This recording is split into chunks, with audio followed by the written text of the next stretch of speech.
Alright. I should be good to start. Just making sure the audio. You gotta turn the mic up all the way. Yep, okay. Alright. Let us begin. Oh, I should probably just say something real quick.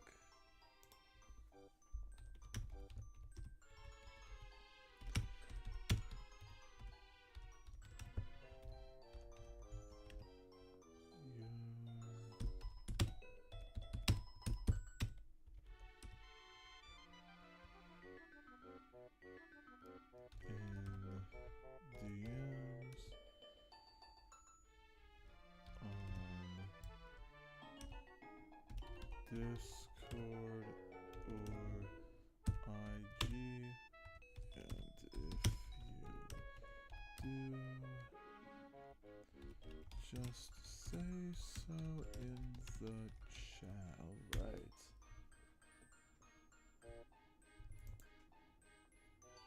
Pin message. Alright, it's pinned. And I am going to be reading the chat off of my iPad because that's just how it's going to have to work. With, me having to, what am I trying to say here? With me having to, like, go on my, Chrome tab. I'm just gonna do that. So, unfortunately, I did not get a single submission yet. I know someone is working on one at the moment. But let us begin. So, oh, before I begin, I mean, no hate to any of the fics that I read. I'm mainly just doing this, for giggles. And again, I'm not like a English professor. I'm not ranking these on how serious they are or how good they are. And again, that'll be mean to any people, blah, blah, blah. I'm sure that's just like simple common sense. Don't really need to say that. And I am going to be particularly looking for stories that are less than 3,000 words. And the reason I say that is because I want to read like multiple different stories, so just spending the entire stream reading like this one, for example, is like a lot of words. So yeah.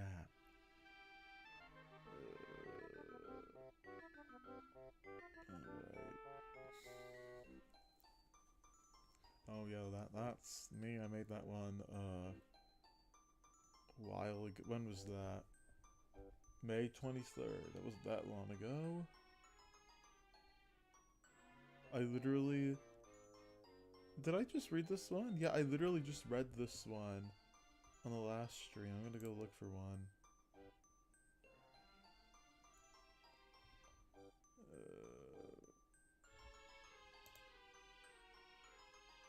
Sure. Why not? Let's start with this one. Let me just change the song real quick.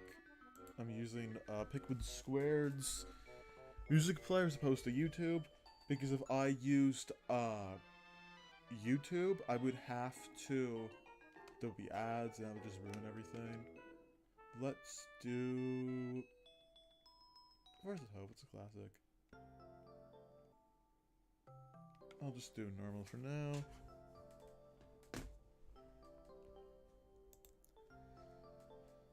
Did I read this one?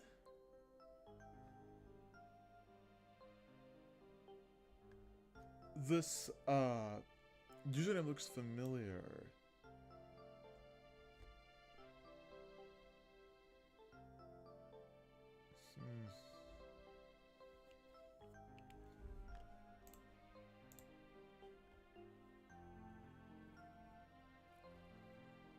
I'm pretty sure I read that one. I'm gonna read a different one.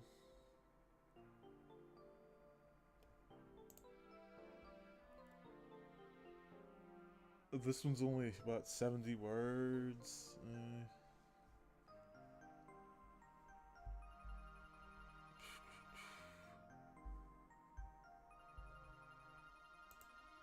Bro, I'm not reading that. It's rated teen and is that it? Are you kidding me? Oh, this is about Persona 3 and Plants vs. Zombies. How many words is it? No, it's a little too random for me, because Pikmin is in it, but like there's all this other stuff.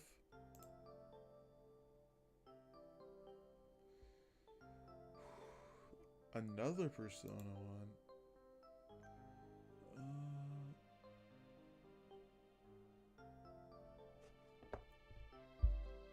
Why not? I'm a big fan of Persona, as you probably may or may not know. But yeah. Alright. So this is Super Smash Parents by Rouge Flower. I'm sorry if I'm saying your name wrong. I apologize. Alright, the summary: the Super Smash Bros. Ultimate Tournament started a few weeks ago, and Joker's on easy. Every few days on the dot, he notices three people who seemingly have little in common, leaving together after the matches are done. After months of hassling and unraveling schemes at home Skinny City, he feels compelled to investigate. There's no way a strange alien captain, a princess of the cosmos, and the king of the Koopas could be something completely benign, right? Okay, so this is about... I mean, Almar has kids. I'm sure you probably know this by now. Same with Bowser. Rosalina, does she?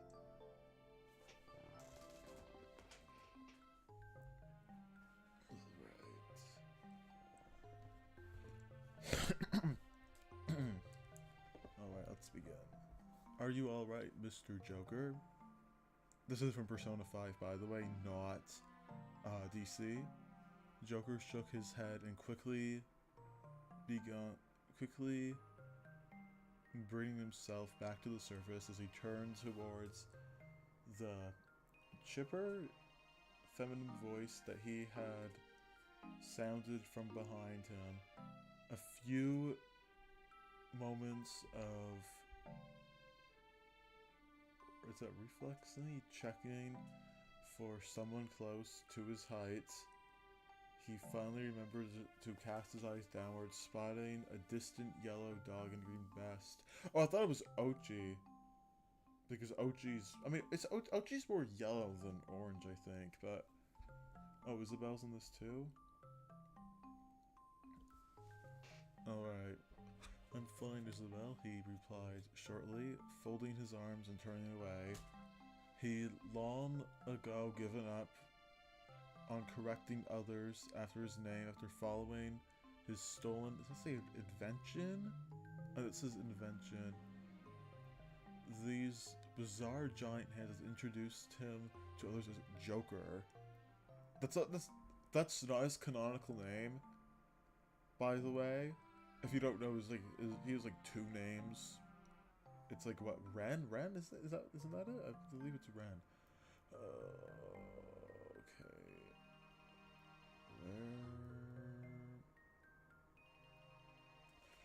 And as far as everyone else was concerned, that was his name now, instead of just the handle. I mean, yeah, like in Smash and in that new, what is it? The new Sonic Racing game, they just call him Joker. Like, that's what he's known by, as opposed to other protagonists. You sure? Isabel pressed, as the same friendly tone, seemingly incapable of taking the hint, as she took a few steps around until he was looking at her again, because she was staring really hard at Mr. Olimar, King Bowser, and Princess Rosalina for a while now. I don't think Rosalina has any children. I mean, the Lumas? The Lumas count as like kids? Like, I know like Bowser Jr. and Olimar has both his son and his daughter. Alright. Joker let out a huff. The one glove reached out to pinch at the nose of his mask in frustration. All these weeks of straightforward tournament fighting had put him off of his usual game. An enthusiastic Kane who fought with paperwork, fishing poles, was able to see through him so easily. I mean, Isabel does seem to be pretty like intelligent. And this is about Smash Bros. And again, I'm going to be a nerd here, but Olimar is a character who you really need to understand. If you do not know how to fight him, or your opponent does not... Oh, sorry. If you don't know how to play as him, or fight him, save your opponent, like, he can absolutely run you over. Alright, oh, Ness is here too? Okay, okay. Where am I? There I am. He waited in silence for several seconds, hoping that Isabel would take the hint and walk away instead of staying in a helpful assistant mode, or that some giant eldritch monster would show up and give an excuse not to talk anymore. Sadly, it didn't seem that it was her. It didn't seem for him it was lucky. I thought switches for enable. There it is, force enable now. I've just been noticing these two have been walking off on their own after matches now and then. Joker finally admitted, giving in to the inevitable. Makes me wonder what they're getting up to. It could cause problems to the rest of us. I mean, Rosalina, correct me if I'm wrong, but I'm pretty sure Rosalina is like a god-ish like figure, and Bowser he's the king of the Koopas, his entire army. I mean, Olimar's just like 2 centimeters tall, or 2 inches, whatever it is. I mean, plenty of other contestants have their own little cliques of But it's clicks are spelled weirdly. Don't they? Isabel tilted her head and ears and nose twitching in confusion. Prince Marth and Sir Mennonite often spar between matches, and Ness, Lucas, and Red are practically inseparable. I mean, kind of makes sense because they're both kids. They're both JRPG protagonists, and Mother and Earthbound are kind of similar, except Earthbound's better. Sorry. Anyways, come back on track. This is difficult though, Joker insisted, watching as Olimar, Bowser, and Rosalina rounded the corner, exiting tournament grounds for the evening. Oh, so like in this fic, Smash was just like kind of like a day job. Okay. Where am I? These three hardly interact normally, and then one weekend, sorry about that. And then, just 1 week, a night, they wander off together for unknown reasons, as if something was going on. Something going on. Her eyes widened in understanding. Blushing under her fur at the implications. Oh my gosh, you think they're having an affair? What? I mean, Almar's canonically married. Like, I hate to burst your bubble, Lumar shippers, but it's kind of true. That's Joker shoved his hands into his pockets and desperately wanting his mind not to pursue that line of thought any further. Thank you, Joker. Thank you. I mean, I know this is coming from the same guy who literally dates his, like, English teacher, but whatever. That's not what I meant at all. It's just something about it seems suspicious. And I want to make sure something going on that cause harm for others here is all. And if no one else is going to investigate, then I guess it'll have to be a job for the Fan of Thieves. Okay, so the other members, I don't know if they're going to be in here, but alright. Without waiting for Isolde to reply, he turned on his heel and slightly stalked off in direction the mismanaged trio had gone. His cloak, what does it say? Blowing dramatically behind him. It felt vaguely disconcerting. So many months of relying on his teammates to be what does it say? Telling the target on its own. Joker did its best to remember and apply the lessons he learned during his experiences in the palaces, keeping shadows and avoiding lingering anywhere in the line of sight of his quarry. I mean, that's what Joker does. He sneaks around, that's true.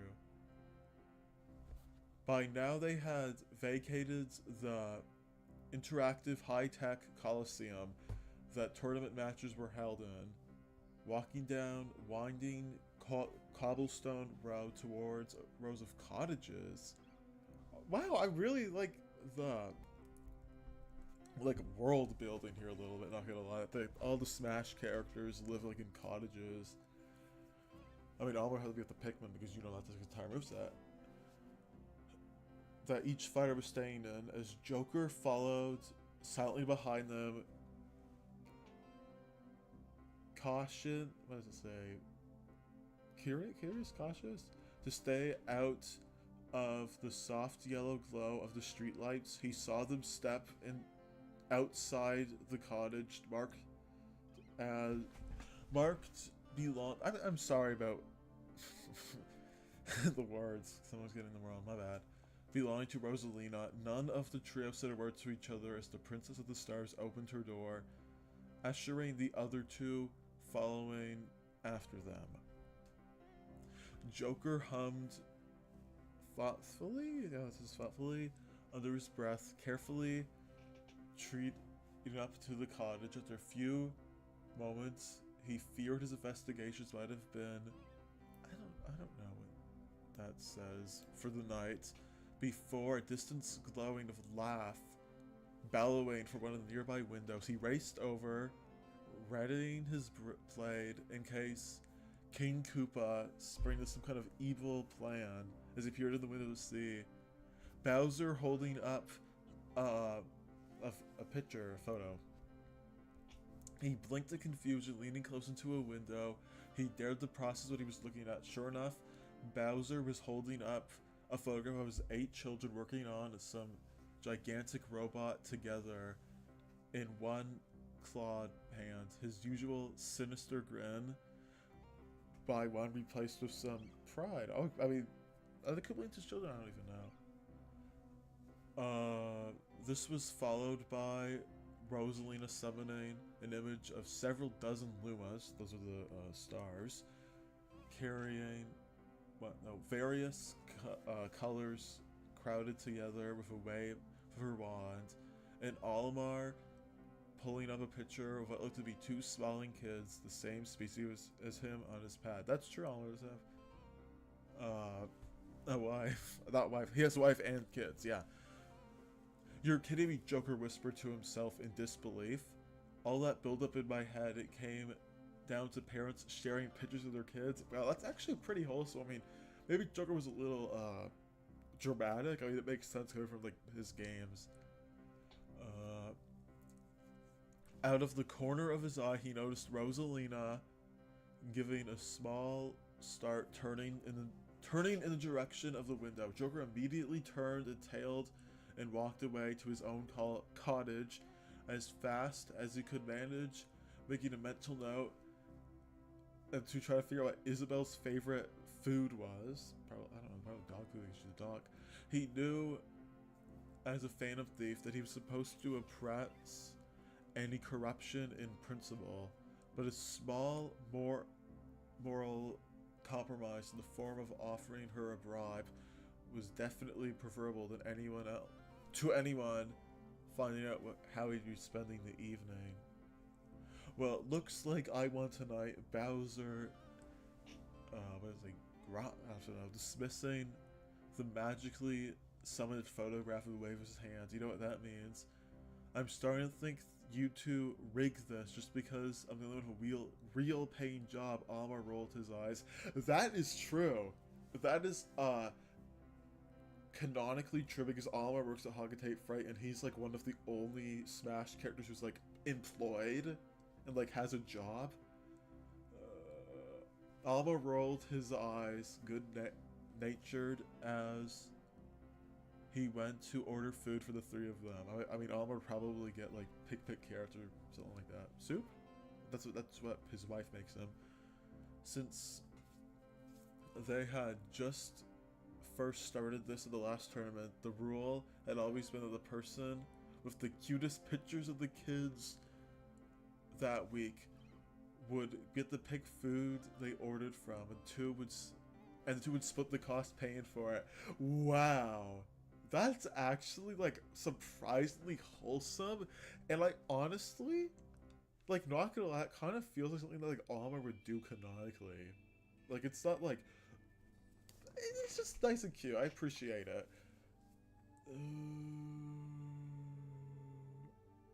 Rules are rules, shorty. Wow, Bowser, I mean, Alma is short.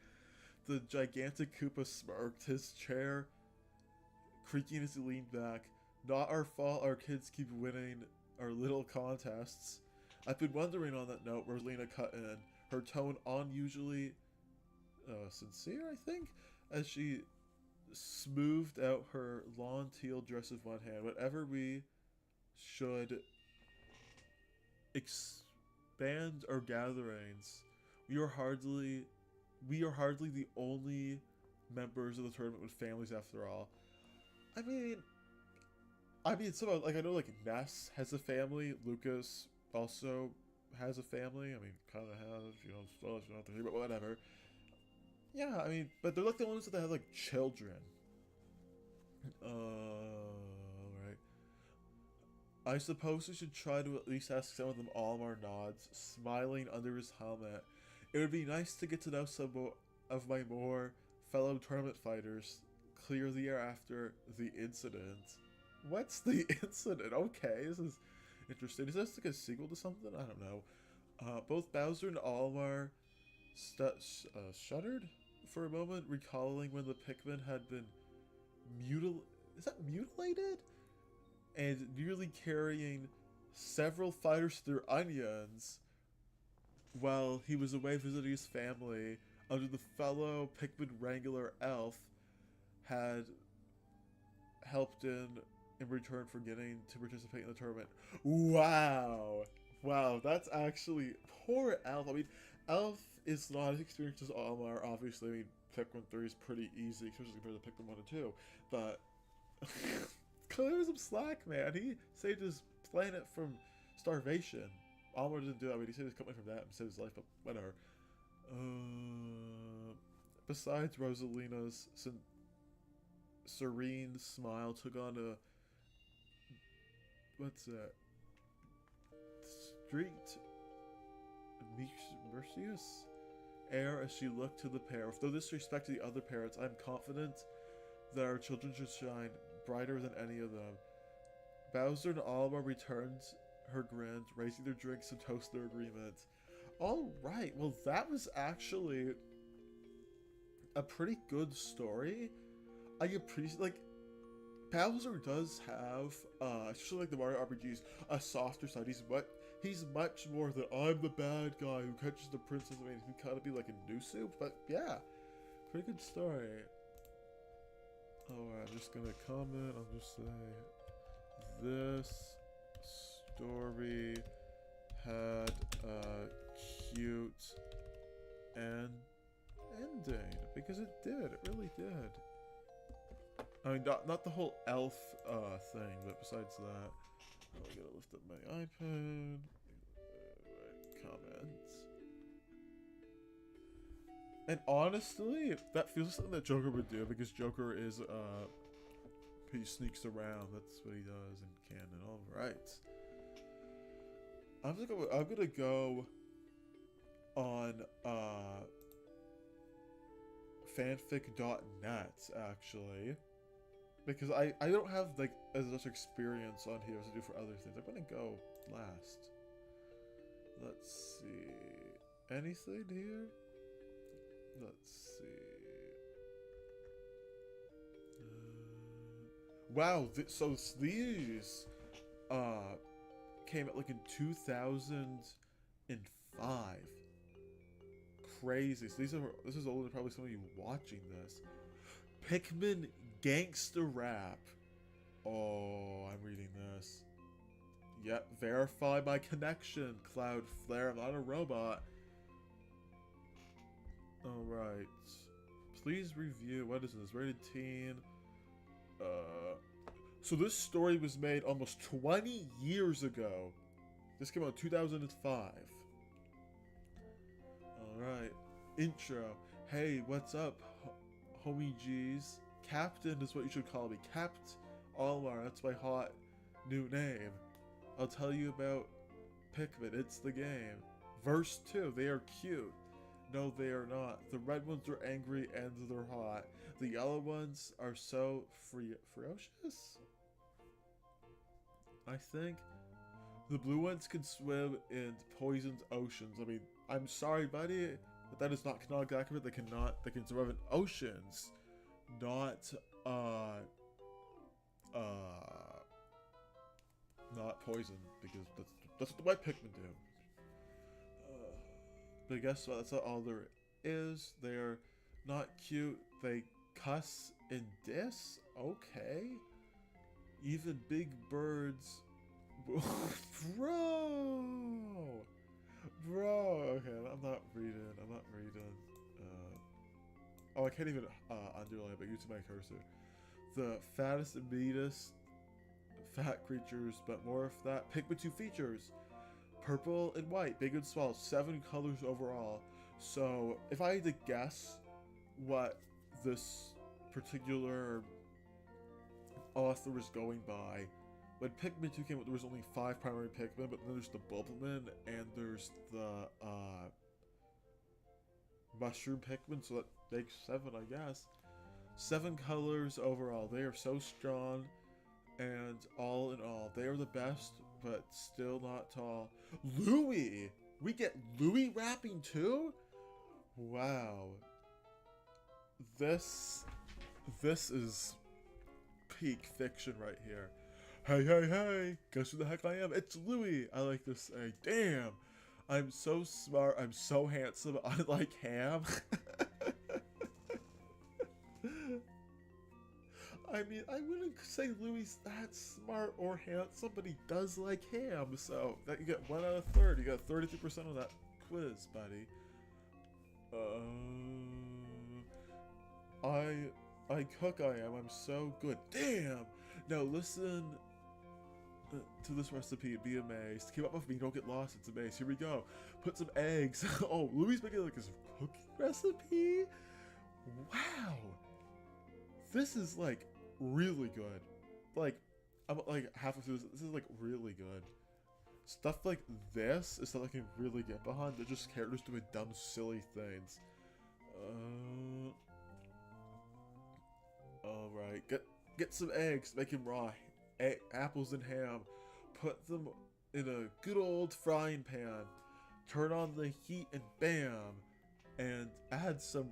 Oh, Louis wants to add alcohol? Okay. Add some rum and watch out. Because, wow. Ooh. Fires rising. Look at the flames of hell. Oh, okay. Still not so hot, but still, oh well. Now watch as everything melts. Adding some salt may sure help. The result is on Pizza Hut? Okay, Pizza Hut? Okay.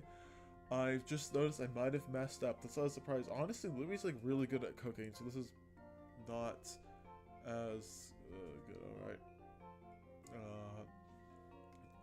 Verse 3 Almar. Okay, Louis, that's too much. This is my rap, and is such. I will choose... Hold on, I'm just going to change my background music real quick.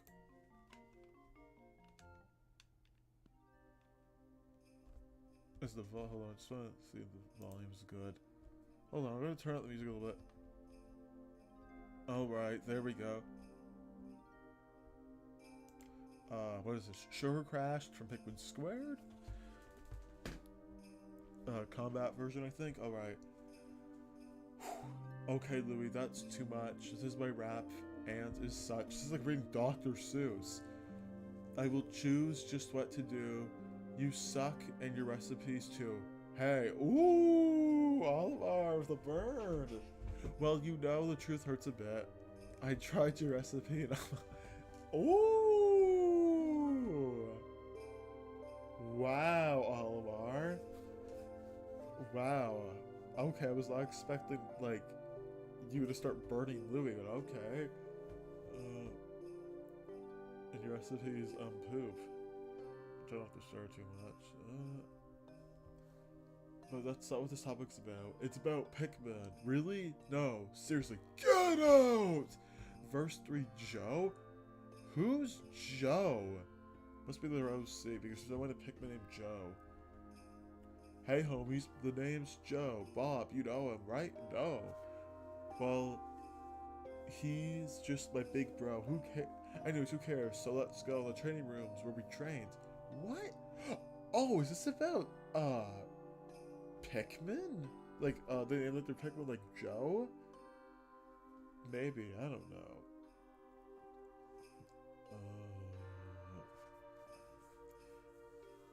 Soldiers we became, and respect we didn't gain.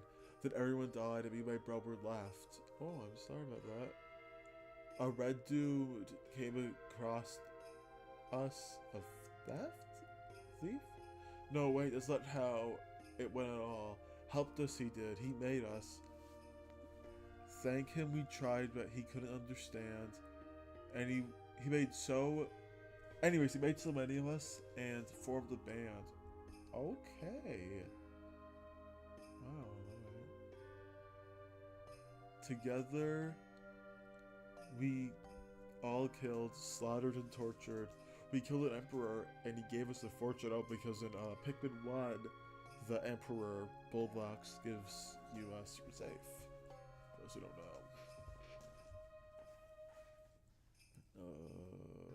With that red dude, could return home, and so he did, and then he was gone. first 3 James. Again, this must be someone's like OC or something. I'm assuming it is. Yawn, well, I guess it's my freaking turn. But I don't want to. Right. I want to belong. Home is where I belong. But okay, I'll rap. From when Almar was gone, he came some back later with some new blue guy. Yeah, because Almar is like red, and Louis like blue. So the president. Okay. Where am I?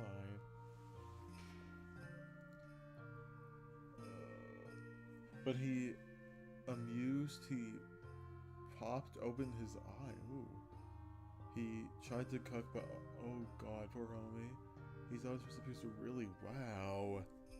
But since I just said we'll go to heaven, but seriously, he was as bad as Devin? I don't know who Devin is. It must be like their OCs. Sorry for that. I'm a really bad guy, but when I was born, I didn't say hi. I said go away. I'm just really tired. I didn't even want to get hired. Work I didn't want to do. I was tired. People just thought I had an IQ of 2. I mean, Pikmin and Pikmin are not the smartest tool in the shed. I'm sorry. But I guess I think that's it for my freaking rap. Now I'm gonna go sleep as quick as a cat catches the rap. Zzz. Ending Olimar. So yeah, that's the end. This rap, I hope nobody offend. Because if you did, I'm really sorry, but I just had to hurry. Not much time I had, but I'm done, and I'm really glad. So now don't get mad. This is the end. Yeah, I know you're sad, but the end really had. So don't tell your dad. This rap is really bad. Looking for something to rhyme. Oh well, just whatever. This rap's gonna last forever. It's gonna last forever. Nope, it's not. Forever is never. Sorry, it's almost never had to. No more raps. Goes forever. Poems too.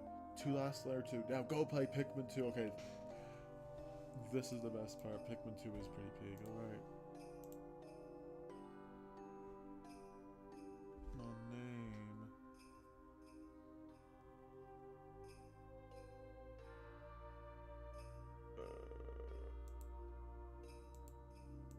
Pikmin fan 64. I'm gonna do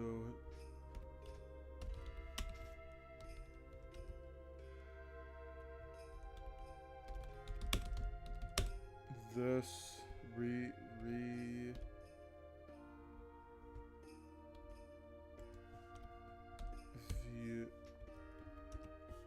20. Yeah, this came out like July of 2004. 20 years later,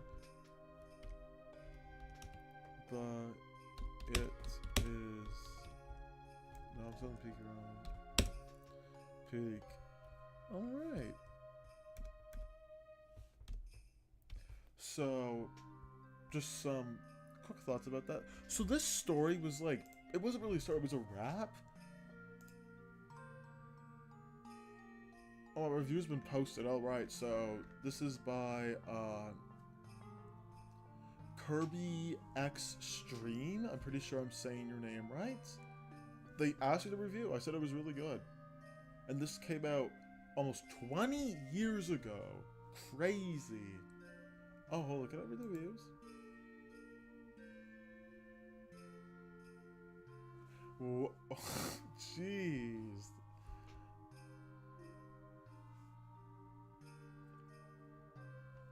Brain cells rotting. This predict ski-buddy toilet? Wow. And the last time this got reviewed was 11 years ago. Alright. I'll probably read another. I'll probably read another one from 20 jillion years ago. I'm just gonna change the music real quick, as I like to do. Let's do the stomping one. This is from Louis' Quest.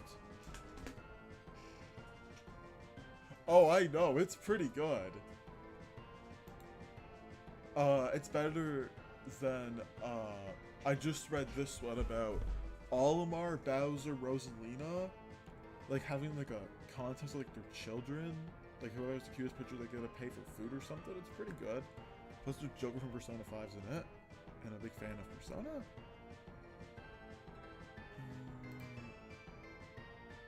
I'm pretty sure I read this one last time. So I don't want to read the same ones again. Alright, let's go digging, shall we? Let's go page 7.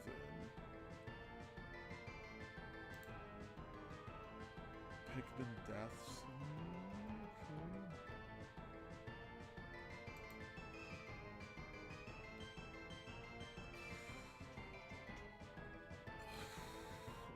Louis tries to...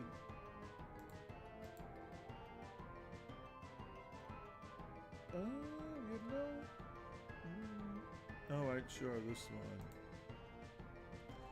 one. Okay, so this one's named Rooted, and it's by Silver Breeze 424. So this takes place like right for Pikmin 2, right before they repay the debt. This is when. Oh wow, it's about Pikmin 4, and it came out 8 days after Pikmin 4 did. That's great. Sorry, not 8. Yeah, 8 days. What am I saying here? Yeah, 8 days. All right. Oh, it's about Pikmin 4, not Pikmin 2. My bad.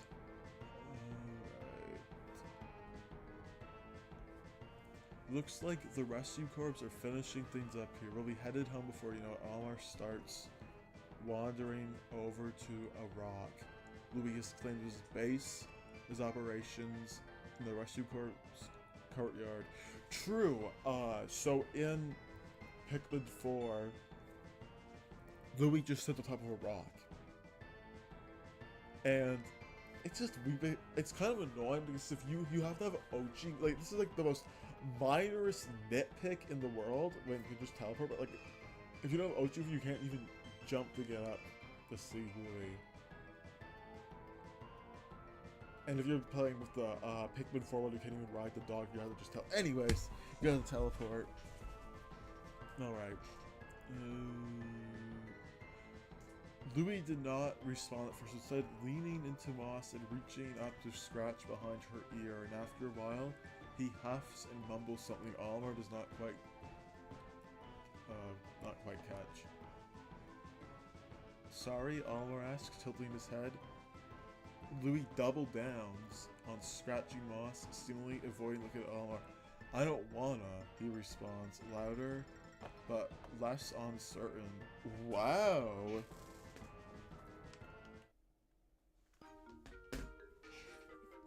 Okay. I mean, that's kind of canon as well. Louis doesn't want to go back to Hoggetay. He really likes just going to the PNF 404 and eating with bugs. That's what he likes to do. You don't want to go back to Hoggetay? I call it Hoggetay. You could call it Hokute, Hokutate. I like to call it Hoggetay. That's how I do it. Louis nods minutely, I think it says. And something heavy starts building in Almar's chest. Can I ask why not? Almar prods after a long moment. I like it here. Louis insists. Good food. Nothing bothered me until that rescue corps guy. Dogs. Who's the rescue corps guy? I'm assuming it's something like Yanni, maybe? Dogs. Almar echoes, looking at Moss. Moss is a really very good dog, isn't she? Louis' facial expressions remain unchanged, but his posture loosens a little as he pats Moss. Bony too, Louis mumbles. Is that what you called the Agent Sourhounds? Louis nods again. Good dog. Oh, really? I thought it was something about Bony from Mother 3, but different game, different series, blah blah blah. Almar distinctly remembers the gray Is that fraction recollection of the battle with the ancient Sourhounds? Oh, so in this Almar fights the ancient Sourhound because in Pikmin 4, it's the rookie, well, your custom character, and Ochi, not Almar. He just at the base. One part awe and excitement, 2 parts terror and grief. But deciding against pointing that out, he really isn't sure what else to say though. What did he tell his kids to get them to go to school when he didn't want to? He was something of a pushover, so it usually was up to his wife, but your education is important. That really wasn't the issue here at all. Oh, so Louis like in university? Or I don't know, maybe he failed like high school or something. Alright.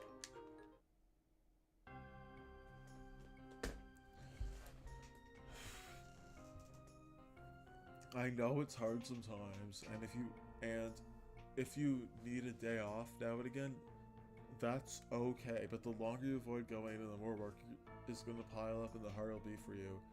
Louis is probably old enough to make sense of that one, unlike his kids, but it wasn't really applicable. We all have our own responsibilities that we gotta attend, whether we like it or not. And right now George is going to school, going back to Hokate, getting warmer, but it didn't seem like the right approach. Oh, so Louis is rather in like post-secondary, like university or college, or failed high school. Although I don't think we hire Hokate for really good high school. But I don't know how employment works in Hokate. Thinking about his family is the only thing that really keeps him going. Gives him an idea, though. What about Hokate? Aren't your folks waiting for you? The tension that Lucin immediately returns. It's just Nana. I miss her, I guess. I'm sure she misses you too, kid, Almar says, gently reaching out a hand to pat Louis on the back before... Is it flattering? At the last moment of returning to his rightful place by his side. Louis shrugs, nonchalantly, I think? She'll be fine, just cause trouble.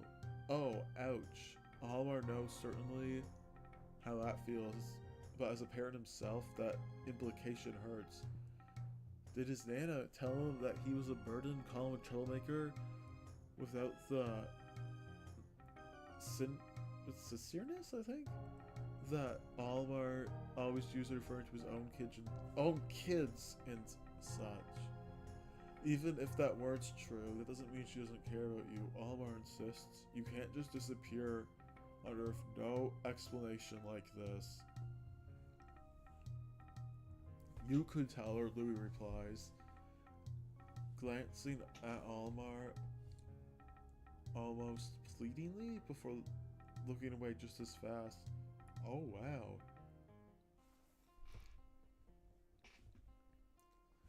That's better, but I'm not gonna do that. That isn't fair to any of us, Almar says, slowly sitting down beside Louis. You wouldn't want to have some stranger coming up to you out of nowhere and telling your kid they haven't seen in months and never come back, would you? I don't have a kid, Louis says in a moment of silence. Okay. Almar shrugs sharply. I know that. It's a hypothetical.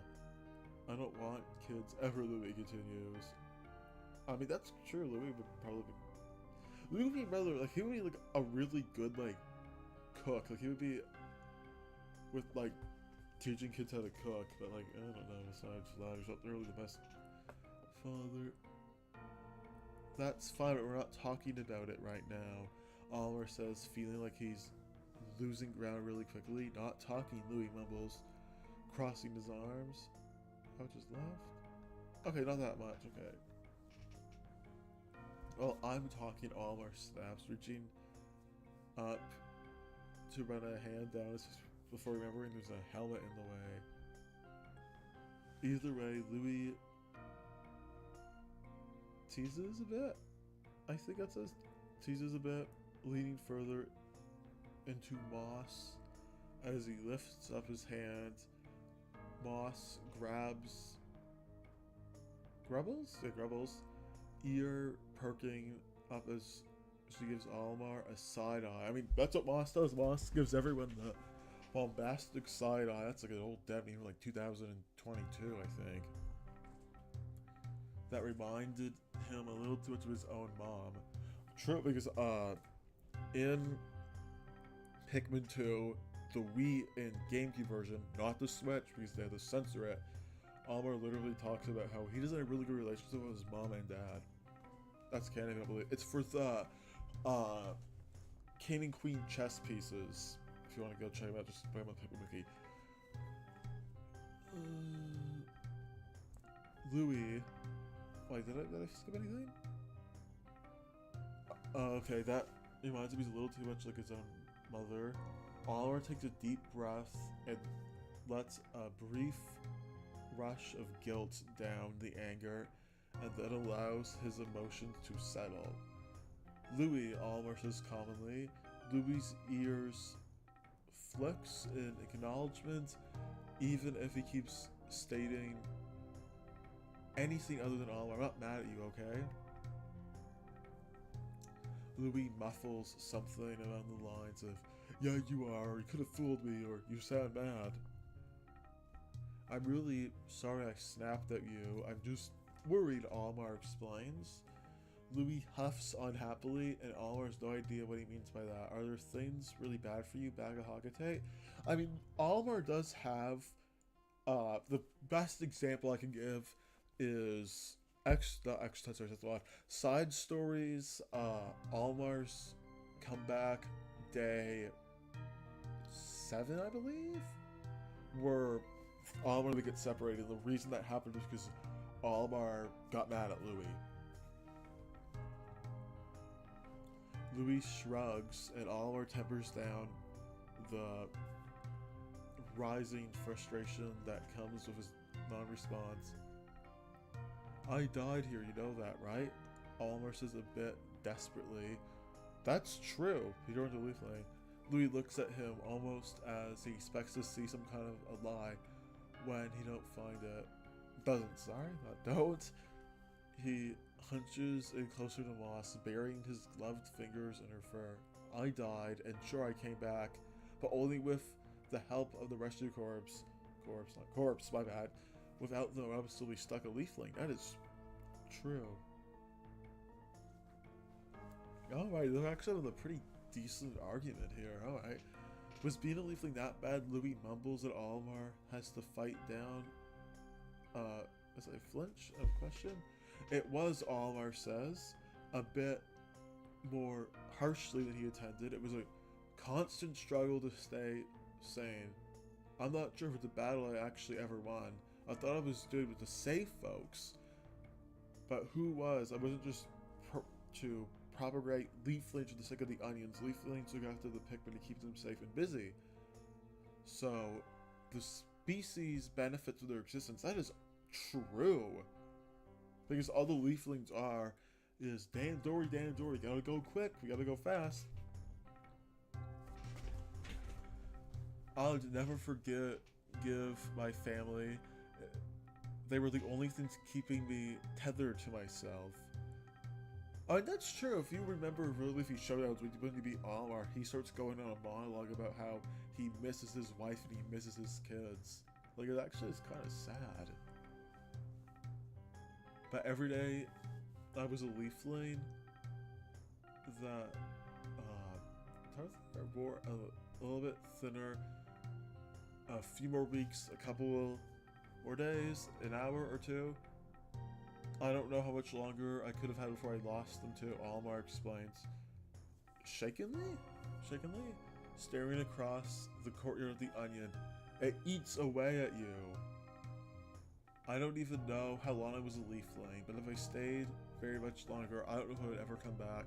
Sometimes, I don't even know if I had come back. Wow. I mean, if you really think about it, it's kind of terrifying to become a leafling, because you're like kind of like a zombie. You're a zombie who only cares about time management. Oh, it's almost over. Alright. Mosk woofs at him softly, wiggling out from under Louis to rest a bit of her massive head in his lap. Olimar threads his fingers through her fur, wishing not for the first time he could feel the texture of it. Not the realism of sweat. Okay. The disconnect between himself and the world around him while wearing a spacesuit. It has always been among his least favorite parts of space travel, and being a leafling did not help. I mean, when they're a leafling, they don't have a helmet. They don't have one. He had taken off his helmet and gloves as soon as he realized that they would no longer serve any purpose. But things felt different through the leaves. The change in, is that sensation? Had terrified him at first, but he quickly forgot that anything was ever missing in the first place. He had stopped eating, stopped breathing, stopped feeling, and accepted changes in reality. Wow.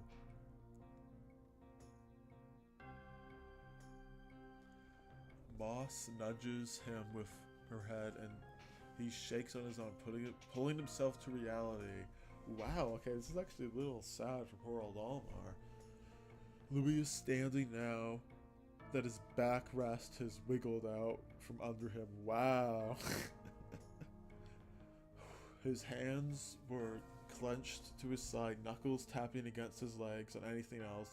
The body language was read as a little antsy, but Louis may as well be shaking his sobbing. He's uncomfortable, to say the very least. I'm sorry, you didn't need to hear all that, Almar admits, running his free hand over the back of his helmet. All I needed to tell you is that leaflings can't really eat, huh? Oh, that is peak persuasion, because Louis' entire shtick is, I'm hungry, I want food. And when Louis can't eat... Alright. Louis jolts, looking at Almar with a nearly terrified expression. Almar laughs, and he looks a bit offended for a brief moment before his expression evilly backs out. I'm not testing you, it's true oh wow, biology here. The cells of a leafling's body are altered to attain energy through photosynthesis. Oh wow! That honestly makes canonical sense. Because, well, I'm checking this song again.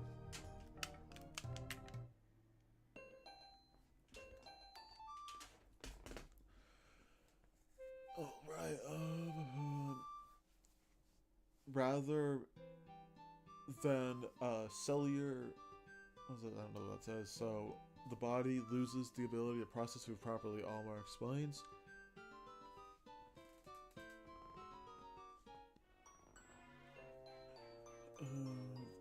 And that also meant that sensory input from one taste receptors are useless, so there's little feedback there. Bad, Louis concludes with a shudder. Bad, Almar agrees with a definitive nod. So I could trust you not to sneak out the moment when we try to leave? Louis sighs, looking defeated. Can we come back? Almar... No, sorry. Louis asks, almost pleading. I mean, that's kind of true. If you guys don't know, in Pikmin 3, if you get all fruits, and you go back and you read, like, the log, Elf says that I wasn't sure if Louis was there when we took off, which heavily implies that Louis sneaked out. But then they retconned it with extra side stories. Alright.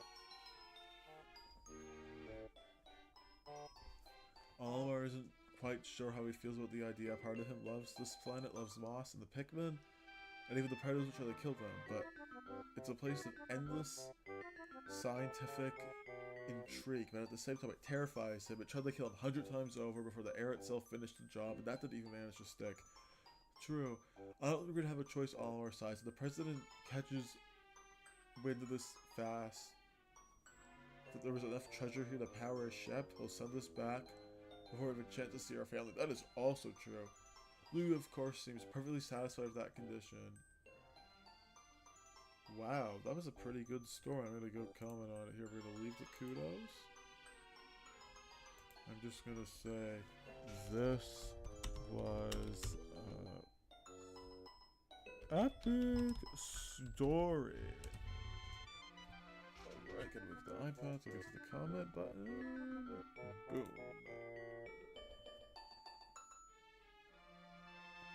Oh, I can't. Oh, that's alright. They're not gonna not let me say that this was an epic story because it was an epic story. Alright. I'm just gonna double check my Instagram or Discord, see if anyone sent me anything.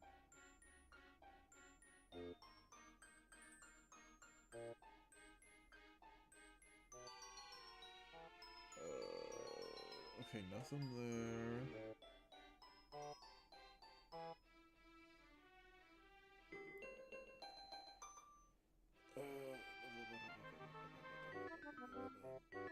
Alright, well, no one sent me anything, so I'm just gonna continue.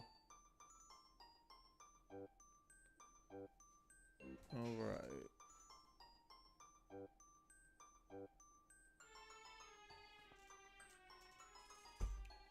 Let us continue.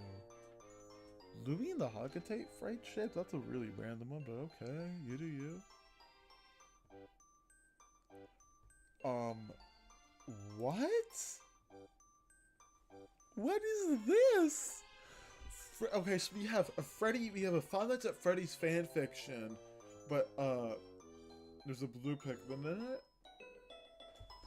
I don't think I'm gonna read this. Because, like, the one I read about Smash was about, like, Joker. That one was...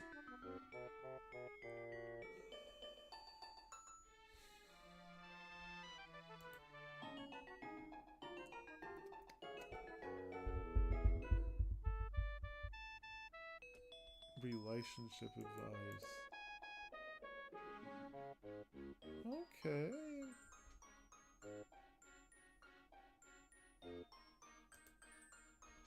Alright. This should be interesting. Relationship advice by Toku. I don't know how to say their name, but that's the name of the person who made it, so shoutouts to them.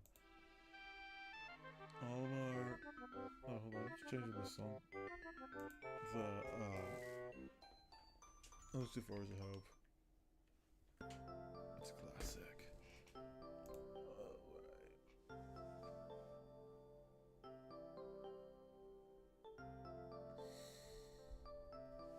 Oh, so someone did send me a fic they wanted to read, but it's on wattpad, and I don't know out loud. I have a troubled history with the website. I don't really need to go into it here, but I like to call it HE double hockey sticks. But anyways, let's get back into this story.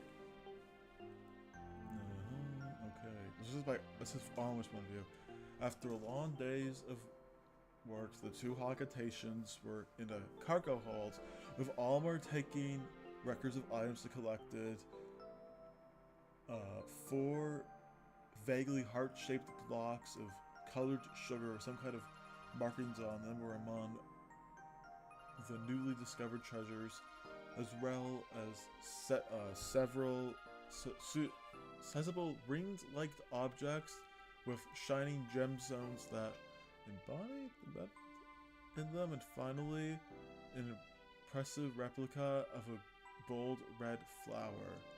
So these are all items you get in Pikmin 2. As Almar came up with the names of the last few objects, I mean, I'm not gonna be... I'm a nerd. The ship comes up with the names of the objects, not Almar? Yeah, alright.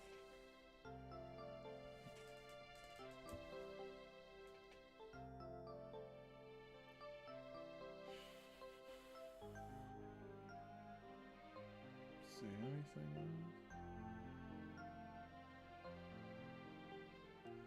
Oh, someone just submitted a story to me. Hold on. I'm just gonna do this. I'm just gonna do it for just a second. I'll just do that.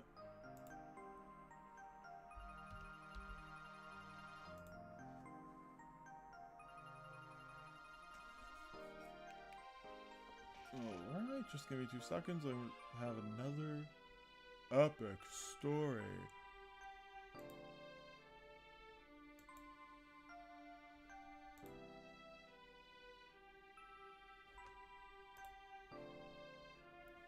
Alright.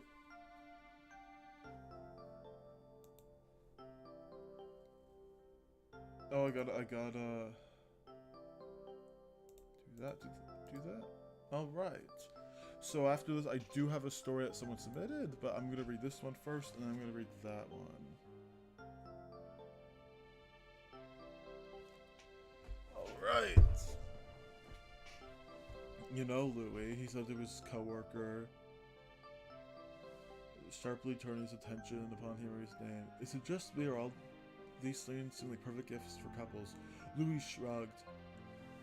All these treasures look to me like they would be great as anniversary gifts or even declarations of love. Candy, jewelry, a flower? I don't get it. That must be Louis. Almer chuckled and shook his head. Well, maybe not now. One day you will. Louis just stood there, waiting to see what his point was. Don't worry, I'm sure there's someone out there for you. Almer said, trying to reassure him. Almer felt like this was a perfect opportunity to give Louis some advice on relationships, not like he thought his own advice would be perfectly, but rather it was, you know, I'm gonna change this line again.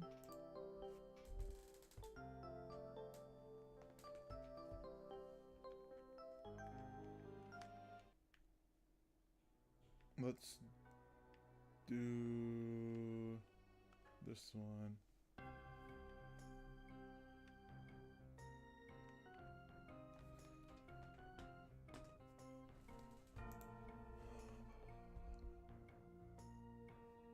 Okay. Have you ever, come to think of it, have you ever talked to a girl? No, not really. Well, we don't get anywhere if you don't try. What's the matter? Is it too intimidating? I'm just not interested. Almer took a metaphorical step back. Was he simply avoiding this kind of question for being vague? Or was he trying to say something else? Having to play the guessing game,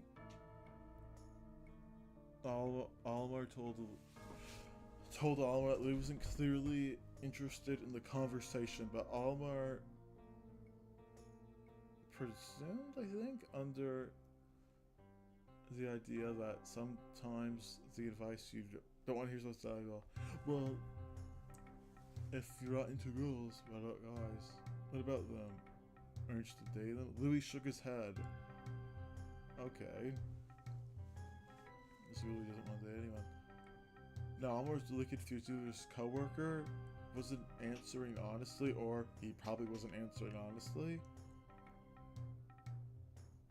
Everyone's different, I suppose, but have you really never considered a romantic relationship with anyone? Louis put his head on his chin thinking for a minute, and he replied, I guess not. I mean, that's certainly kind of unusual. Aren't you a little worried about being alone? Not really. That's honestly, this story's pretty accurate for Louis, I must say. Alright. Almer turned to the side and frowned slightly. Louis seemed to be genuine for what he could tell, which wasn't much actually due to his lack of general expressiveness? Yeah, expressionless. It just didn't seem likely that a young man would be so unconcerned with relationships. Of course, Louis, what is exactly the bog standard young man? That's true. Louis is pretty weird. That's just simply true. But still, maybe he was stuck with the lone wolf mindset. Almar certainly went through a much similar phase himself at one point. Whatever the case, he didn't want him to regret not considering something sooner. Alright. Meanwhile, although he didn't show up, Louis was certainly a bit, I don't know what it says, ooked about the conversation. Not much mattered to him. It was mostly boring that he didn't get to the point of it, but Almar seemed to be taking it seriously. Huh, well then, Almar said, trying to find a note to end the conversation on. I know it's a lot to ask considering the future, but maybe you should just think about it just a little? There's so many people out there, I'm sure you'll meet someone eventually will change your perspective one day. Louis gave a simple hollow nod. Oh, the ship comes in now. Later that night, both employees have gone to their respective cabins. Almar was up late, as usual.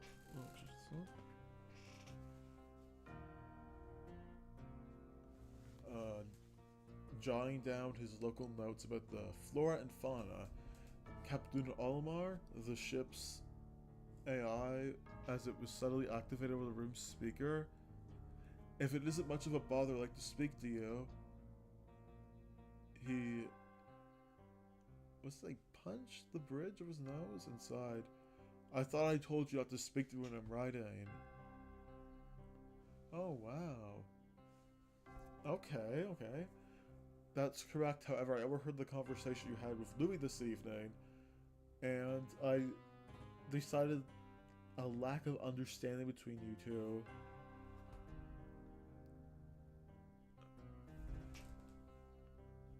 I suppose there was a lack of understanding, but don't you understand why you needed... I don't understand why you want me to talk about it right now. Well, as you know, it's part of my job to make sure you two can synchronize well and remain at peak productivity in an attempt to remain lack of understanding. I ran data through your conversation through my database search algorithm, and one of the results that kept popping up was the word asexual. Okay, so we must be asexual. Okay. Huh? As a mode of reproduction? But what does that have to do with anything of our conversation? You may be surprised to know that asexual has multiple sub-definitions beyond ones you're familiar with. The one in particular was frequently applied was refers to your sexuality. It describes asexual as someone who has little to no desire for physical intimate relationships. How much is left? Alright, not too bad. Right. Because someone sent me one to read that someone made. Almar pondered the definition? He wasn't on the latest research about sexuality and social context, so it wasn't surprising he hadn't heard about this definition before. Rather, it was a concept that was rather hard for him to grasp. Okay. Interesting. And this specifically about humanoid sexuality, correct? The desire for intimate relationships seems like something that would be inhuman for us as social mammals? Yeah, social mammals. At least on Hakatate and Kopai and other planets, I'm sure. Not that it's impossible for someone to lack that, it just seems unlikely for me. I mean, hey, at least he's not homophobic doing that. Perhaps it's due to the fact that I'm an intelligent machine that has access to terabytes of knowledge that far exceeds the capacity of a humanoid brain. Alma rolled his eyes. But not only is the concept easy for me to understand, I assure you that while it isn't the norm, it's not nearly as unlikely as you would seem to think it is. People who are asexual still have the capacity to form close bonds with and date and even marry others, but simply don't want or need for physical relations.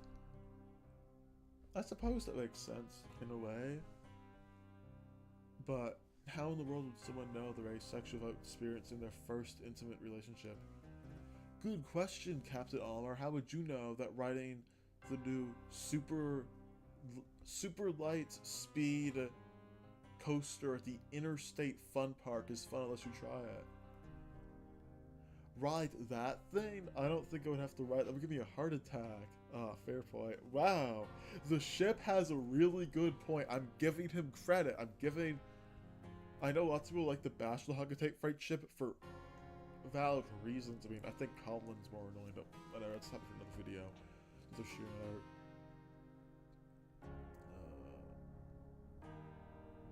But it would actually give you a heart attack. I asked for levelers. Hagatate Freight is closing in on a sponsorship with the Interstate Fun Express, and if it goes through, at least one of you have to ride it. Wow. Okay. I mean, I don't feel like Alma would really like roller coasters. Like maybe like the calm and collective ones, but like the really fast ones, I just don't see Alma liking that, if you ask me. I hope this information was helpful for you in some way, as I'm not 100% accuracy if the misunderstanding that arose between you was due to one of you being asexual, but I hope informing you on this concept would at least broaden your own personal knowledge base. It would perhaps encourage you to consider your own experience as universal as they might seem. Almar had been particularly blindsided by this daunting concept of having to ride the roller coaster. For everybody understand what the ship meant, passive aggressiveness aside, he did have a point. Yes, thank you, good night. Alright. Time to change. Wait, I'm trying to go down the map.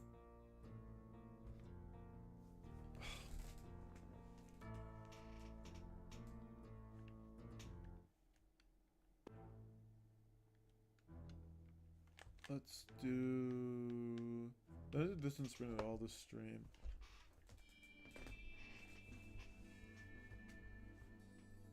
Alright. In the morning, the two Hakatations were prepared to descent for PNF 404 surface for another day of exploration. Almar figured that,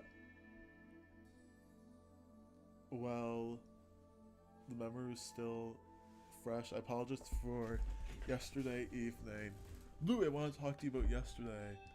Louis was realizing that he was going to bring up that he forgot the instance the Pikmin carried those purple berries back and how they would all swell before I realized. I did some research, and Kazart, you did some research claiming the ship. I mean, to be fair, the ship's right there. Because, what is it? The ship did the research, not Wumbo or Almar. Almar corrected himself. The ship did some research and informed me that there's nothing wrong with not caring about dating and relationships. But it's not actually unusual. When I brought the topic up, I wanted to offer you some advice based on my own experiences, and I would like to apologize for you somehow, Ron, for not having the same experiences as me. I mean, you're not wrong. It is kind of like, what is it, Pride Month? Yeah.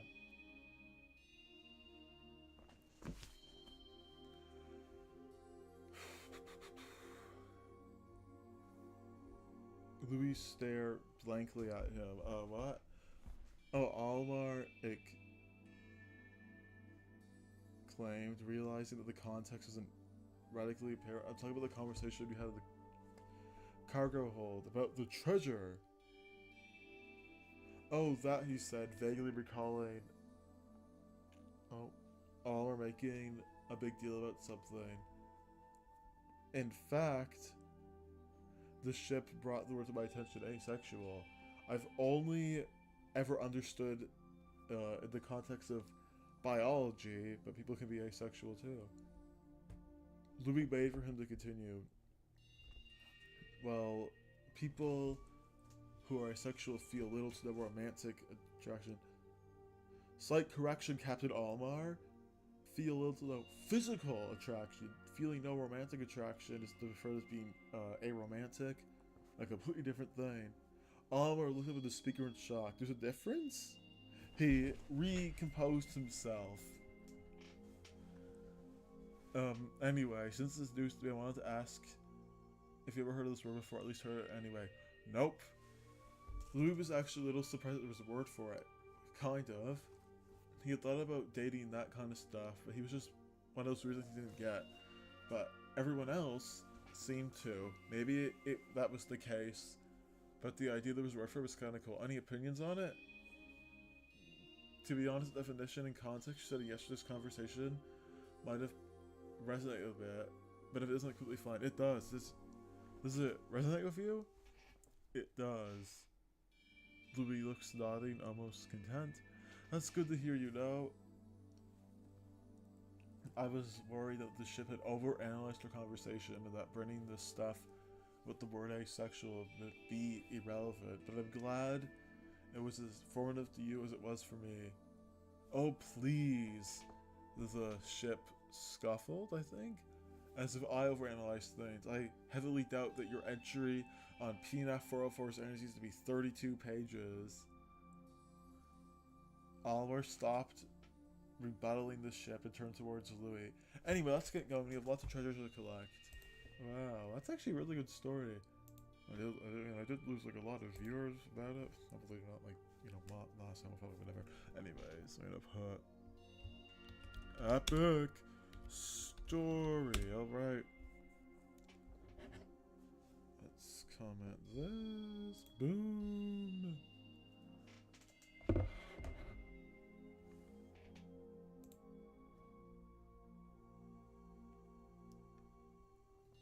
Okay, so I have a story here by, hold on, I'm just gonna double check. If I got anything else.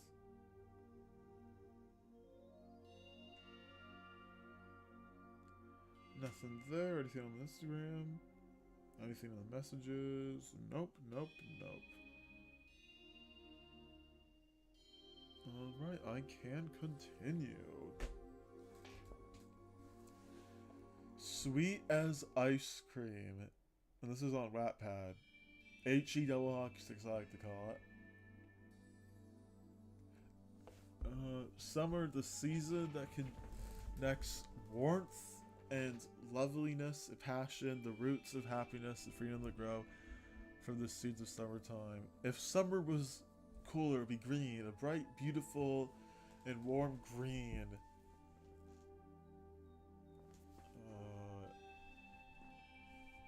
That stood towards the sun. The grass grows, blades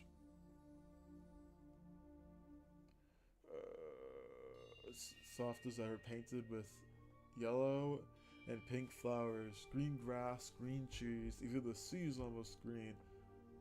As the glassy blues and turquoise mix, crushing against the tan sand underneath the sky. Looking at the reflection of the serene shore. Oh wow, that's a Pikmin 4 reference, by the way. I'm sure you know that. A lovely green-haired man whose favorite season was summer. Oh, this is about Yanni. Okay. Yanni picked up the lime green lily pads and placed it between the palms of his hand as the water ran down between the fingers. A smile grew on his face as he squealed in joy. What's wrong with you, Mr. Pikmin questioned, raising that. Oh, this is me, guys. This is me. This is me. Yeah, me. I'm here. I'm in the story, guys. I'm famous. I always did say when someone writes puts you in a fan fiction or draws fan art of you, that's when you know you made it as a content creator. But anyways. No, nothing. How about we get some ice cream? It's a perfect day for some icy treats, Yanni exclaimed. Ice cream, you scream. We all scream ice cream. Mr. Pikmin snorted, I think that says. Yanni quickly stood up. I was tripping over his dress. Okay. I mean, don't you buy my episode? I don't know I'm wearing that anyway. It's alright. And begin.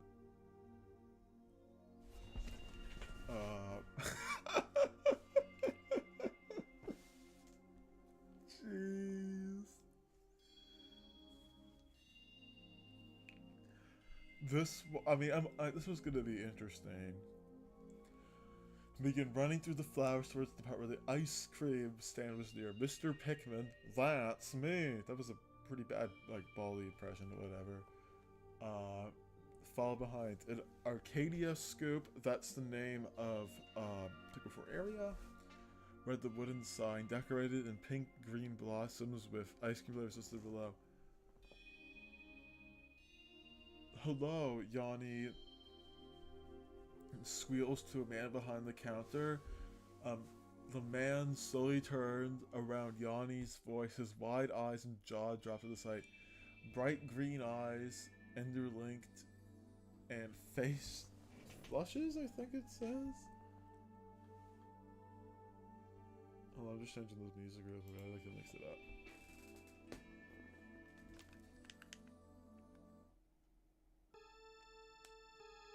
What should I do? No. So I think about the Pikmin song do. First navel. Sunset.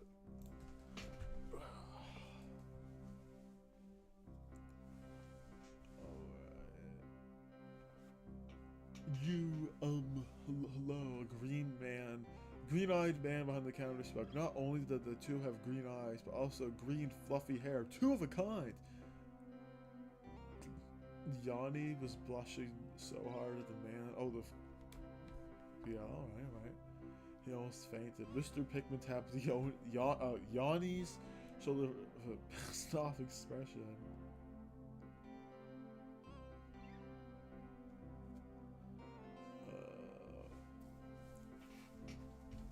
Yanni jumped out and Tristan rubbed the back of his neck, repeatedly apologizing. The man behind the counter waved his hand around, apologizing as well, trying to break the awkwardness without making it worse. Mr. Pikmin, that's me, sighed and went up to the counter to order his ice cream. I'll get a double scoop birthday party bubblegum ice cream in a cup. It has to be in a cup because the cones pissed me off. Wow. This was written by the same person that made the one about, the Dairy King, by the way. Okay, we'll be right up. The ice cream man stated. Yanni's eyes were still in awe as he continued to stare to the man who showed the same green eyes as his. The ice cream man handed Mr. Pikmin. I'm not going to say that to you every single time my name comes up. His ice cream asked Yanni what he wanted. To Yanni's bad luck, it was indecisive. Yanni started to shake immensely as he didn't know what ice cream flavor to get. Hey, if you need help, I can recommend what my favorite ice cream flavor is. The ice cream man assured. Oh, thank you so much, sir. What are they? Now, the red-faced man suggested orange pineapple, honey nut cookies and cream, and a mint chocolate chip. Honey nut ice cream exists? Okay. I've never heard of it.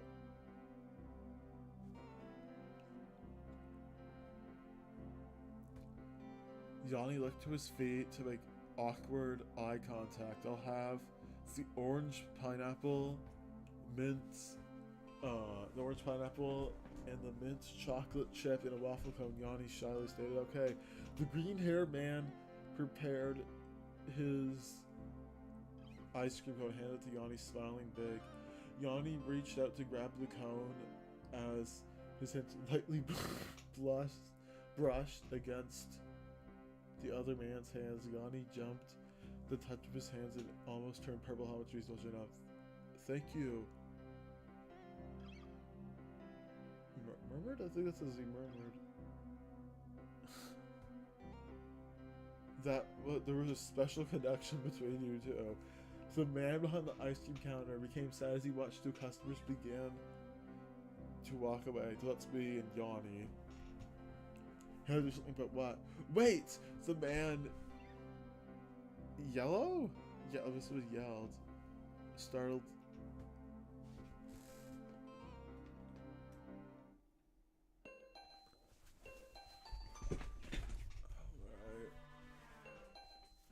Alright. I think your dress is cute, the ice cream man said, shyly away from what he was originally gonna say.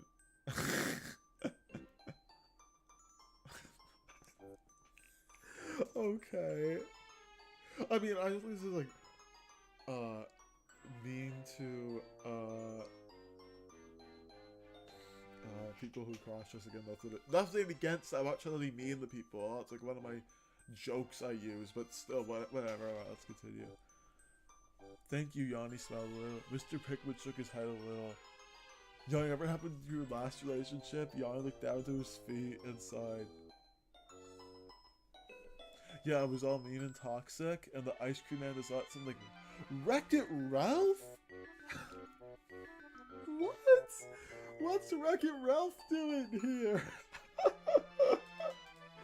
Yeah, this is why I'm using my old mic instead of my new one, because if I be too loud, it says I'm just gonna spike. I don't like breaking my ears because I sometimes like to go through and rewatch my old streams a little bit. Then Yanni started to hyperventilate with all the flashbacks of his life. Raw! Wreck-It Ralph broke down Yanni's store as he saw Yanni looking for skirts online. What? What am I reading?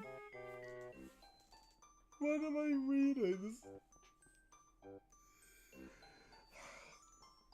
Stuff like this is why I stream it.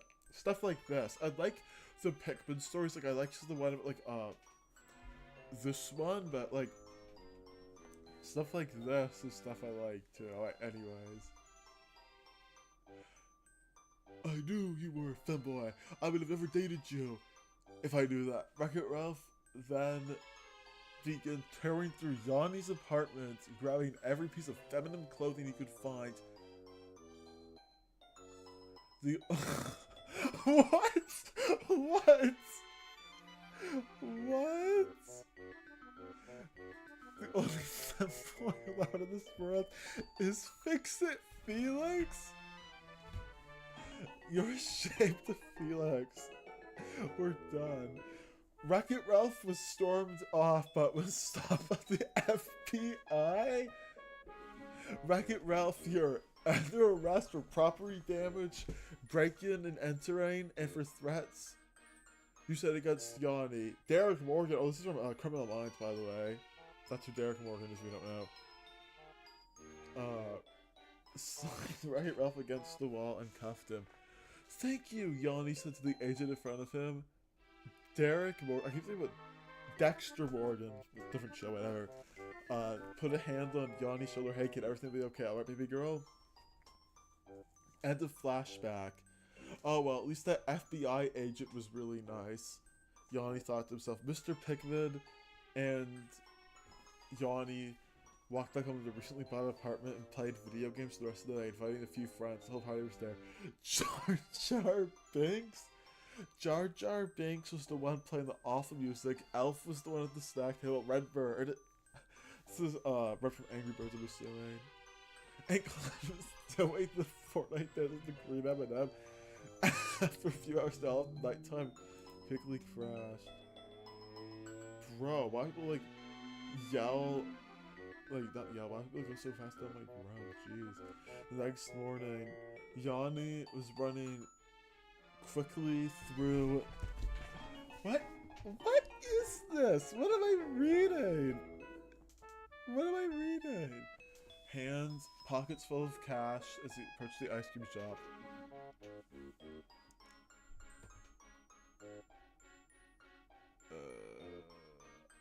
Change the song again. Like, this is a trip.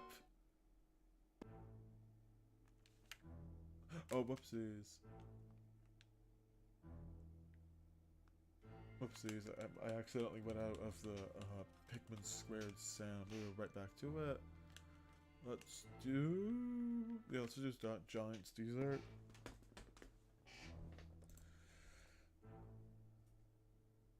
Alright. In front of the line was two of Yanni's former classmates, Luca and Alberto. Oh, this is from the movie Luca, I'm sure. Yanni, clenched his fist, you know how romantic and cute they are. Why? Why not me? Yanni thought to himself. Yanni was desperate to his little green ice cream shop. Behind Yanni, the line was a black-haired red mustache holding a human-sized big red fish. Whoa, that sided. Oh! It's one of Yanni's former classmates, PB. Oh, he's one of my Discord mods. And there's a cute couple of Piercy? Oh, this is usually one of my Discord members. Usually best words with Yanni before they brought apart. What? What am I reading? The two men approached the back of the line, and Yanni recognized a couple of his middle school classmates. A guy named John who liked Pikmin, and the class bully Squidward. Why Squidward here? Okay. They were kicked out by the ice cream manager. Pedro Pascal? Pedro Pascal's here too. Who's it gonna be next? Danny DeVito? I mean, he's watch it, whatever. Man, those troublemakers. Yanni planned to come here at least once every single day. He was sure he would at least learn the guy's name.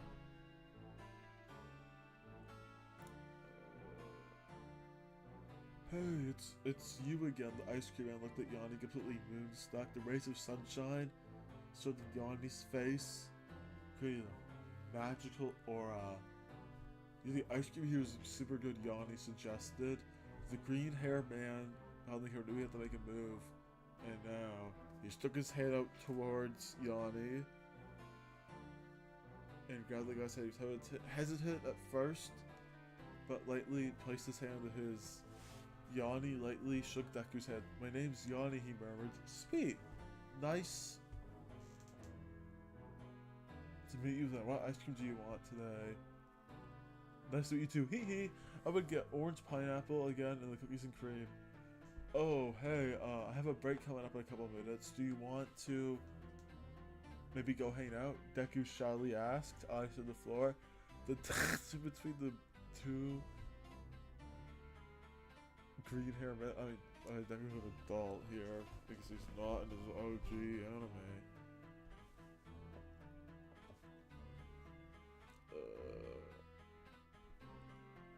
Plus, you look a really nice guy, Oliver. Plus, Ultra, Deku squealed. The two made their way to a parking set underneath a gorgeous vine tree planted right next to a little pond. Whoa, look at all the ducks! Yanni pointed at the pond.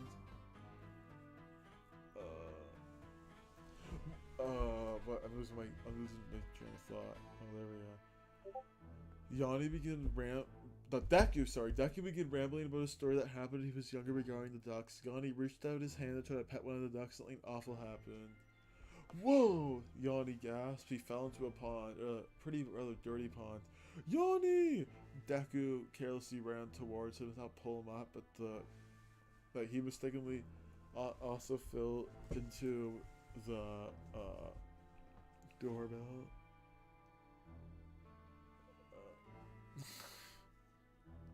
Okay, this is a very weird story, I must say. I'm enjoying reading it, but like it's definitely a crack fic because like Wreck-It Ralph was Yanni's ex-boyfriend.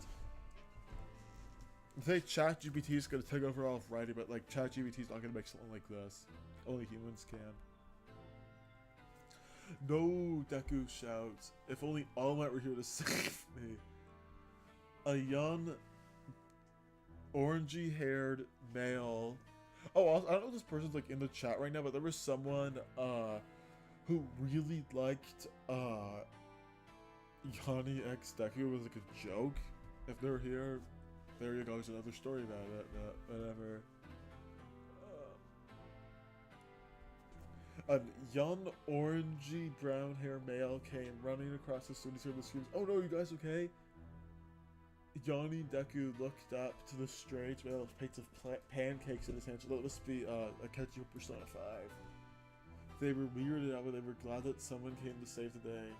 Once they got out, the two green-haired lovers decided to go to Yanni's place to wash up. Yanni also wanted to introduce Deku to his parents. Olimar and Louis? What? Olimar and Louis are Deku's parents. Oh. I just got another story. My Discord DMs. I'll read it after this one.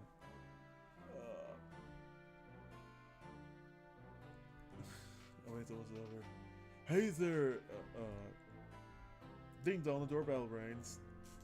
Hey there, Yon Yon. Louis smiles while looking at Yanni until he sees the other male just behind him. Olimar also comes in to greet Yanni, and his eyes widen in shock to see the dirty, slimy right here. Yanni, what is that? This is not allowed in our household. What? What? What? What? So making the shirt. Olimar and Louis are a couple in this story, and they're gay, and they're not allowing Yanni and Deku to be gay. Okay.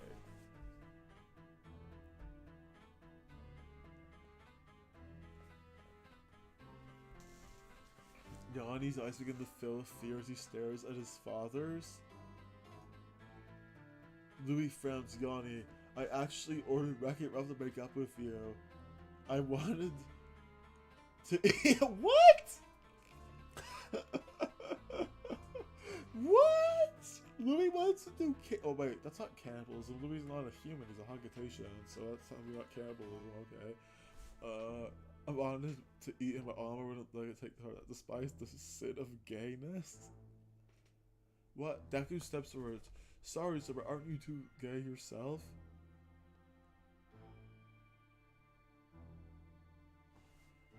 Olimar walks forward to Deku, grabs him by the collar of his shirt. I am the Armor Titan. Oh, Ao3, okay.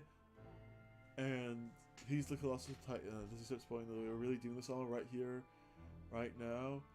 Before the green lovers can run away, Olimar transforms into his Titan and Louis follows in shock. Before the green lovers could run away, Olimar transforms into his Titan and Louis follows. Yanni was unfortunately ate by his father, Louis? Deku's screaming in shock, runs away for years and years because when it comes to rumbling, it kills every single human alive in revenge of the lover he ever got to confess to. The two lovers meet in the afterlife as birds and live in a mossy green nest, produce eggs like this for the rest of their lives, making birds love and protecting eggs from pigs, angry birds, and homophobes like moths. What? That was a very weird story. Alright. So I did get another fic submitted. I'm assuming I'll just go to the Pikmin tags. It's just going to show it up.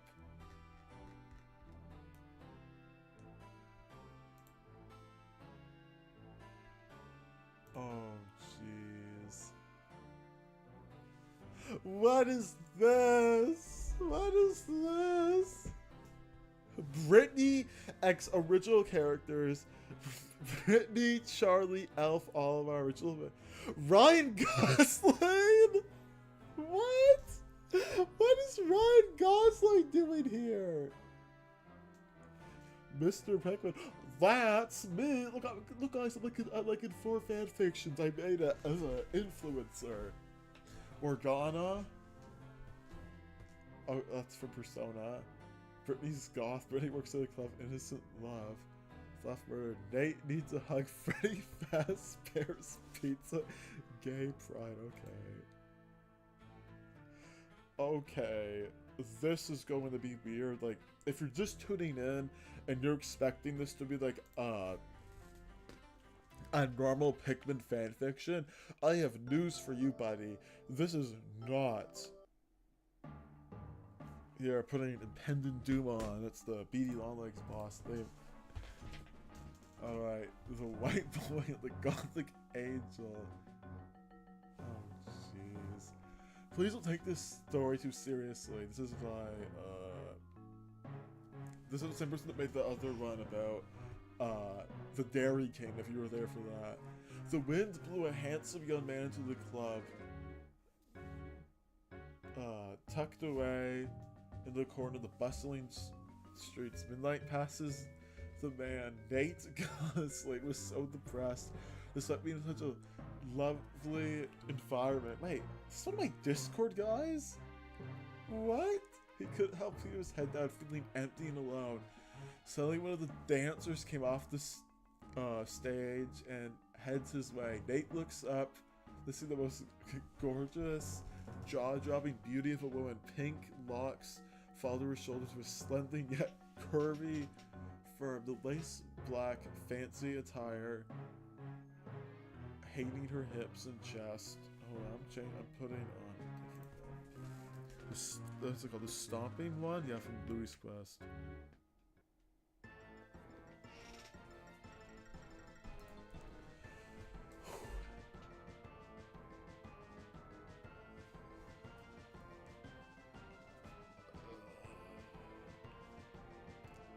Hello, sir. I couldn't help you seem lost here in your own world. The dancer murmurs. Nate looks up, his own eyes glistening with a light that was merely composed of only vacant darkness just seconds ago. I'm okay, just misery, I guess. Oh, it's okay. I'll be down to talk, even for a moment. It's not so much fun working here with all the times all these hungry men.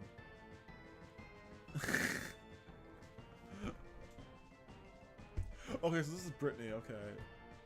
Sure, the name's Nate, by the way. Pleasure to meet you, Nate. I'm Brittany. Nate can hardly keep his composure at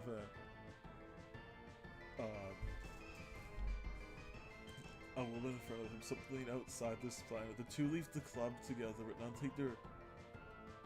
none of the driver's license. They take a bus to a nearby pizza shop, the mist of the city. Nearby, people exchange curious glances their way, seeing an average-looking man walking around with a literal goddess? What?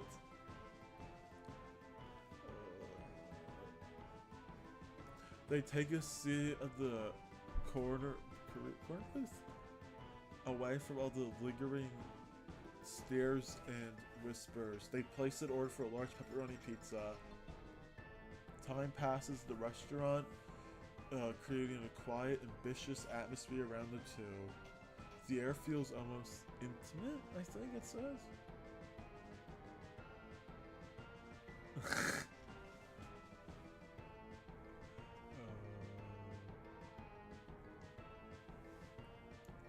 Brittany, Nate burrows for, why can't you notice Brittany's breath?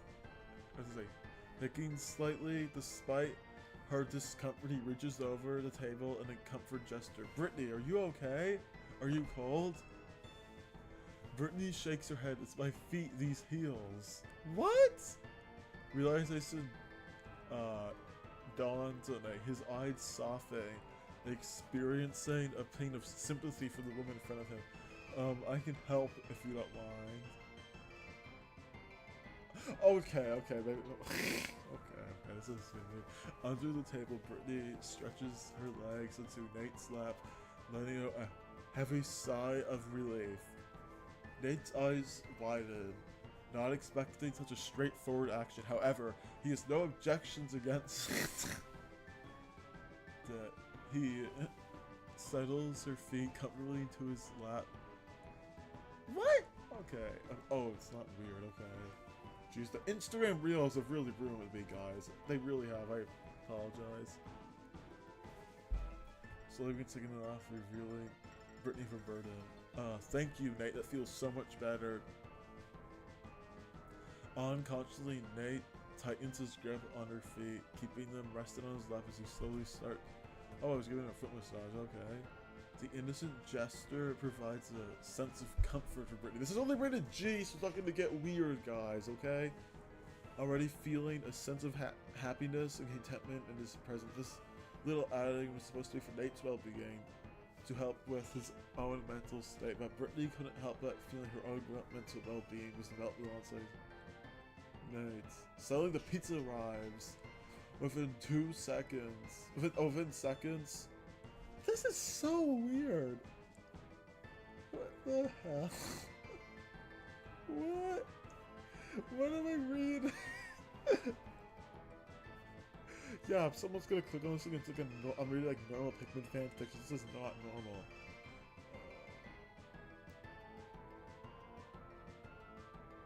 Is it done?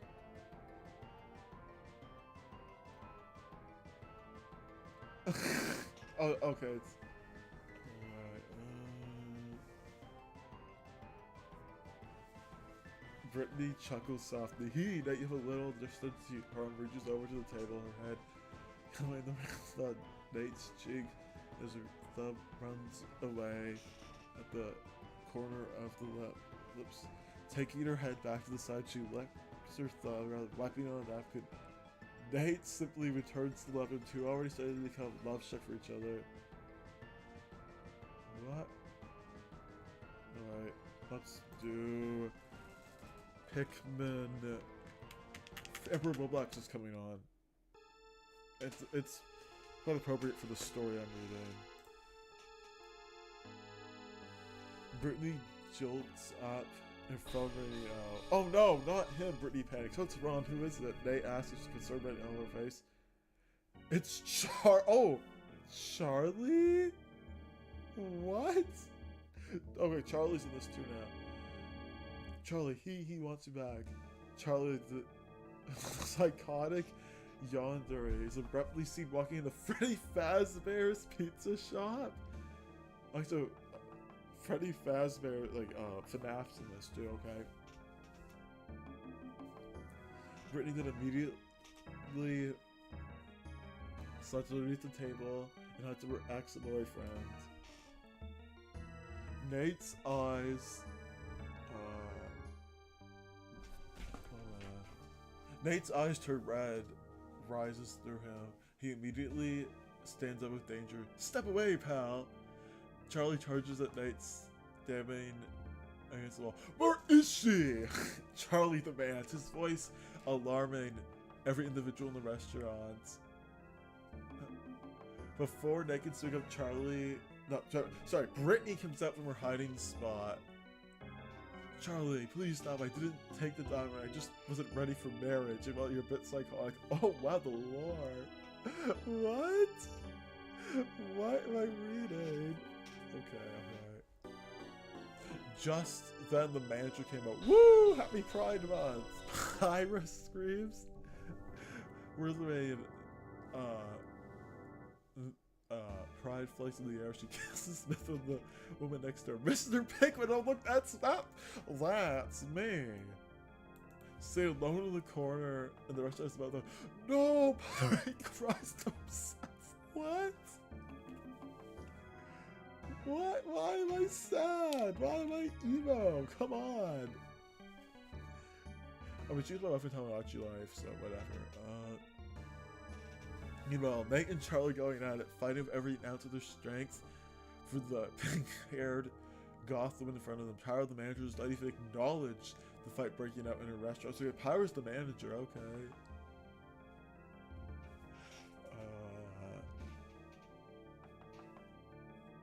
Nate doesn't even care. He needs to go home and feed a starving cat, Morgana. Oh, this is Morgana from Persona 5, guys. I'm assuming you know, but if you don't.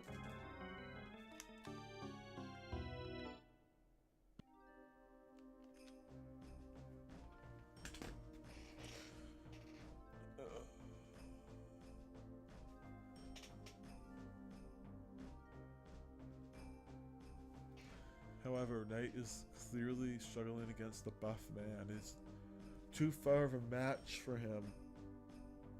He's 2 weeks of the dominance over Charlie. Just then, Brittany drives her 8-inch heel to Charlie's chest, finishing him once and for all. Nate's eyes glimmer at aberration laugh. Brittany, you killed him! Okay, so Charlie's dead. Although Nate's words were said in praise and surprise rather than any form of fear. Brittany then shoves the body away, then leaps into Nate's arms, her lips interlocking with his, moving in dramatic rhythm. Okay. Let's see. I'm gonna give it good story. Let's see. What should I say? I'm not an emo. Not an emo. Oh, it said Elf was on the tags, but Elf was never there. Good story, not an emo.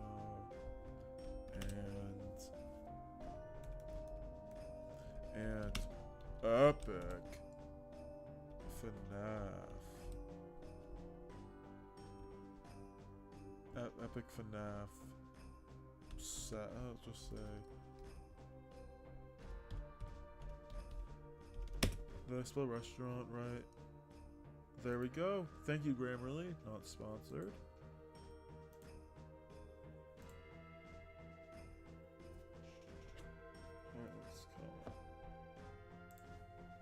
Alright, I'm gonna go read one more story and then I'm going to end the stream.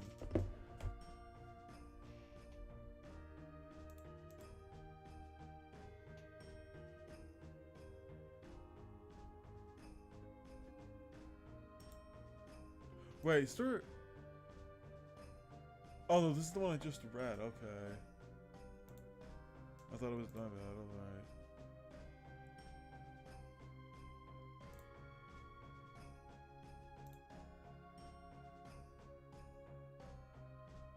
Alright. Alright. This is called Skibidi Stories. It's a skibidi romance story between Almar and Fiddlebert. What? Ohio. Fiddlebert and Almar are different than fire and ice, complete opposites. The strong feelings of hatred eventually turns to love when the two enter Ohio. What?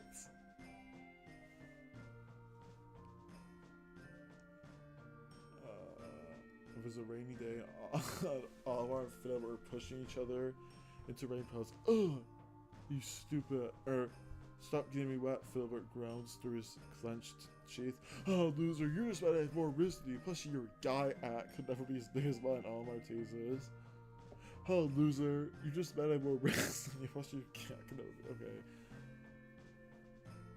The two tiny men were at throats of each other, I think, until a glowing mythical sign was seen in the distance as soon as the rain stopped at a bright rainbow flashed on the sign. A McDonald's, stick with me! Holy Ohio. The two men yelled at the top of their lungs in excitement. So two men stormed into the McDonald's, saw a massive purple demon. Grimace, give me a hug!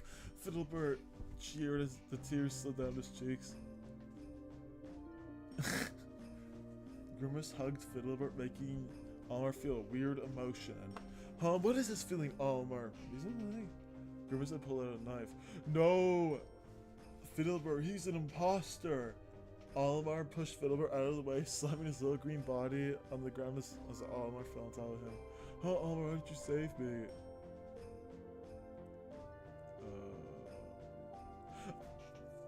Almar gets fired by Fiddlebert and looks away. Oh, I don't know, Almar says his words saying it. Well, thank you. Hey, so you want to come sleep? Well, you know, we have better to hee. What? Well, you know, but you should have referred to hee. Wait, what do you want to sleep with me, Almar? What? Almar and Fiddlebert stare into each other. Hey, stop right there, very short. Man yells. The two lovers look up, fearing strange McDonald's worker. No Riz is allowed in Ohio, but sir, I begged your finest skibidi Almar, who's, no, get out, or I'll turn you into a skibidi slicer meal. The McDonald's worker jumps back. No, please, that's not cannibalism. Okay, fine.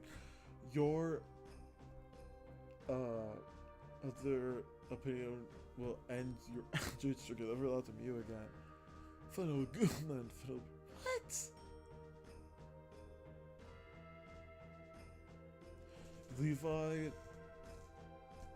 yells very loud for all the skibuddies to come out of the toilets, and the skibuddies attack Almar and Fiddlebert. I got to get out of here, Fiddlebert screams, pulling Almar by his antenna. Unfortunately, a one-winged angel came to save the day a well with the help of a little femboy in a green tunic. Almar and Fiddlebert were grabbed by an angel man who introduced us as Zesty Roth, while the femboy named Link took out all the skibuddies. Levi then chased after Sephiroth with his ODM gear. Little did he know, Sephiroth was leading into a child pen of bulbers in his head of him. If only Eren Yeager were here, Levi thought to himself. He mewed.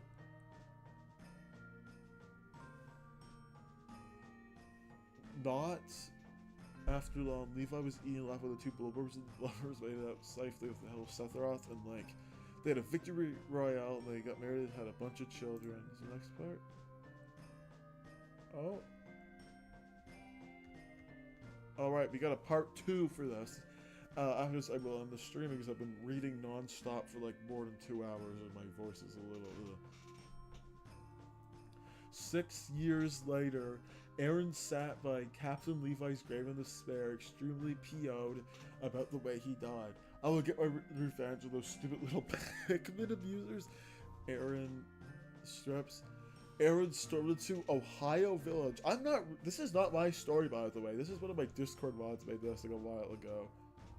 No, it's a bit... Alright, this is it if you want to read it.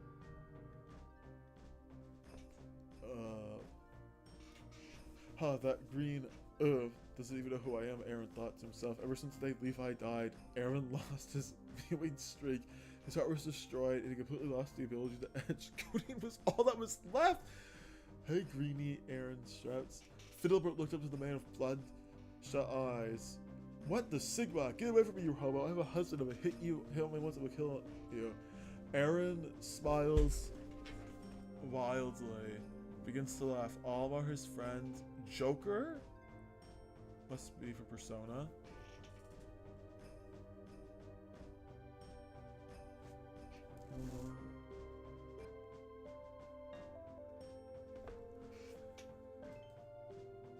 I don't even realize who Eren is. Eren is the chosen one. It's the power to destroy them both. He's also Anakin's brother. Eren dials Anakin's number, and he tells them to accompany him to achieve the victory royale. Yeah, Fortnite are about to get down, Eren excitedly whispers. His worst friend Anakin arrives quickly. The two men run after Almar and Fiddlebert. Joker sacrifices himself to save Almar and Fiddlebert. No!